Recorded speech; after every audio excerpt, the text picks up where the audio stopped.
Hi, my name is Rigie and welcome to my presentation for Unit GHS1301.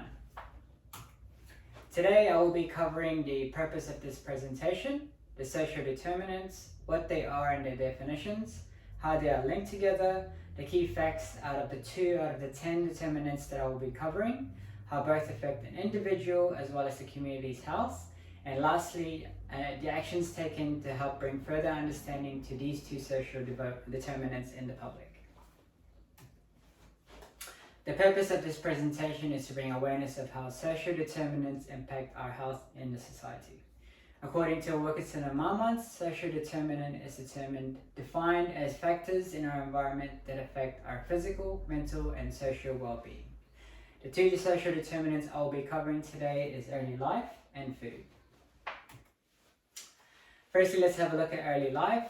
Wilkinson and Marmont define early life determinant as the foundation that help develop our growth, which can be affected by how our environmental conditions can influence our biological and human capital from conception.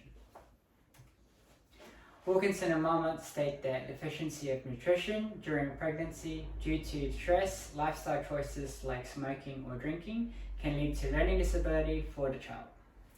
One example of this risk is getting diabetes from birth weight in age 64 years old of men are higher due to the lack of understanding of health as shown in figure 1 graph.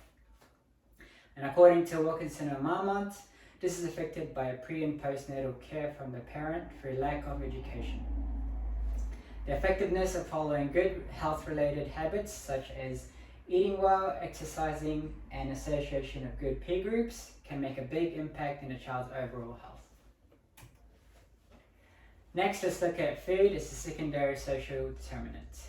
Wilkinson and Marmont define food determinant as the lack of access of good nutritional food supply from the market and knowledge of promoting good health that impacts our livelihood. Wilkinson and Marmont writes that undernourishment and overconsumption of food leads to coronary heart disease. This affects health due to economic impact in the supply of food, which leads to the manufacturing of more processed and low quality nourishments. This in turn forces low income class to consume highly saturated fats and sugars and leads to obesity. According to Australian Institute of Health and Welfare, Australia has the 5th largest rated obesity in comparison to the other Organisation for Economic Cooperation and Development countries. Quality food supply promotes good health, however, this is dependent on availability and cost. Locally produced food supplies support accessibility that not only makes food affordable, but also contributes to the community.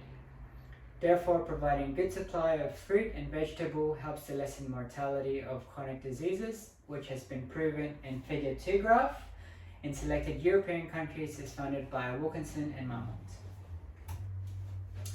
The Australian Institute of Health and Welfare reports the development of our brain from birth guide our decisions supporting our present and future health.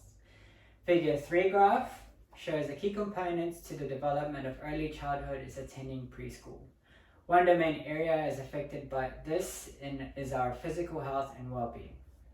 This in turn influences our relationship to food through lack of awareness and unhealthy choices, which can lead to health issues in later life. According to Australian Institute of Health and Welfare, in the month of April to May 2020, 22% of adults increased their consumption of processed food and 20% stopped exercising. Wilkinson and Marmont writes that putting in place strategies that help improve early life and good nutritional food awareness through promotion of health guidelines will bring an understanding of the importance, education, parent-child relation, dietary facts, and standard food regulations will leave consciousness to everyone in making the right choices for their health.